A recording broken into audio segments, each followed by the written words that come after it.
Good morning, students. Here Ranbir Sharma, your science teacher. We were doing first chapter, agriculture and crops. Agriculture and crops. We will discuss about the sowing. हमने बोने के बारे में पढ़ा था, बुआई के बारे में पढ़ा था, हमने ब्रॉडकास्टिंग पढ़ा था बेटा कल, और सोइंग पढ़ा था। ब्रॉडकास्टिंग बेटा क्या होता है? प्रसारण होता है। प्रसारण का मतलब क्या है बेटा? प्रसारण का मतलब है कि बीज बोने की प्रक्रिया को कोई किससे, हाथ से, उसको क्या बोलते हैं? प्रसारण बोलते हैं। क्या बोलते हैं उसको? ब्रॉडकास्टिंग बोलते हैं। ठीक है, ध्यान में रखना। और उसके बाद कहा था कि ड्रिल कैसे बनती है, मैंने तुमको डायग्राम भी बना के दिखाया था या नहीं? ठीक है, तो ड्रिल बना के दिखाया था। आज देखो बेटा हम क्या पढ़ेंगे, आगे पढ़ते हैं आज हम।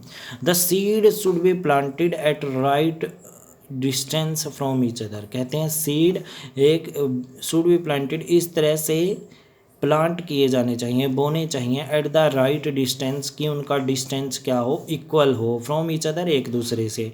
The soil should have enough water for the seed to germinate. कहते हैं मिट्टी के पास इतना पानी होना चाहिए कि जो उसके अंदर बीज है वो जर्मिनेट हो सके, अंकुरित हो सके। जर्मिनेशन का मतलब होता है अंकुरण।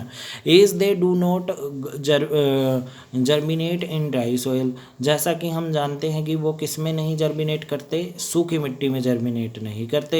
एज वाले as in excess water in the soil, अगर ज़्यादा पानी हो मिट्टी में फिर भी वो अंकुरित नहीं होंगे। देखो दो रीज़न है, एक तो सूखी मिट्टी हो और दूसरा क्या हो? बहुत ज़्यादा पानी हो, दोनों में ही वो जर्मिनेट नहीं करेंगे। तो मिट्टी के अंदर इतना पानी होना चाहिए कि ना ज़्यादा हो ना कम हो, वो जर्मिनेट हो सकें। ओके, उसके बाद है बेटा हमारे पास हाउअर, यद्यपि देयर आर सर्टेन क्रॉप्स, यहाँ पे बहुत तरह की फसलें होती हैं, जैसे टमाटोज, राइस, चिल्लीज एट्सेट्रा। ठीक है, अगर हम बात करें टमाटो के, टमाटर की, राइस चावल की, चिल्लीज, चिल्लीज क्या होती हैं बेटा? सबको पता है, चिल्लीज होती हैं मिर्चें।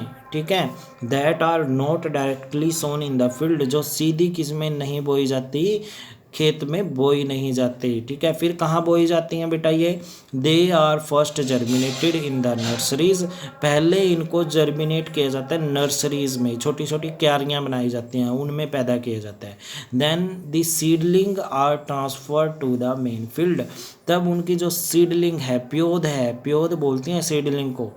ठीक है, जो उनके पौधे हैं बेटा, पौधे छोटे छोटे पौधे होंगे ना, उनको पौध बोलते हैं। ठीक है, आर ट्रांसफर्ड, फिर उनको बदला जाता है to the main field, main field में जो हमारा बड़ा खेत है उनमें लगाया जाता है फिर इनको।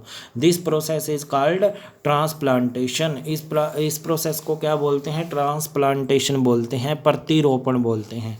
देखो बेटा प्रतिरोपण क्या होता है? जैसे आपने देखा होगा जीरी लगाने से पहले जीरी की पौध उगाई जाती है, फिर उसको बइये वगैरह होते हैं, वो किससे? हाथ के द्वारा पूरे खेत में लगाते हैं, जैसे 1 किले में, 2 किले में, 3 किलो में लगाते हैं ना, तो उसको बोलते हैं, इस प्रोसेस को, ट्रांसप्लांटेशन। जिसके सीधे बीज नहीं बोए जाते खेत में, जिसके पहले छोटी छोटी क्यारियों में पौधे उगाए जाते हैं, फिर उन पौधों को धीरे धीरे क्या किया जाता है? ट्रांसप्लांट किया जाता है। तो इस प्रोसेस को क्या बोलेंगे? ट्रांसप्लांटेशन। ठीक है, तो ये एक इम्पोर्टेंट फैक्ट होगा बेटा, ट्रांसप्लांटेशन अच्छे से करना है। आज के लिए हम इतना ही पढ़ेंगे। Okay dear students, have a nice day.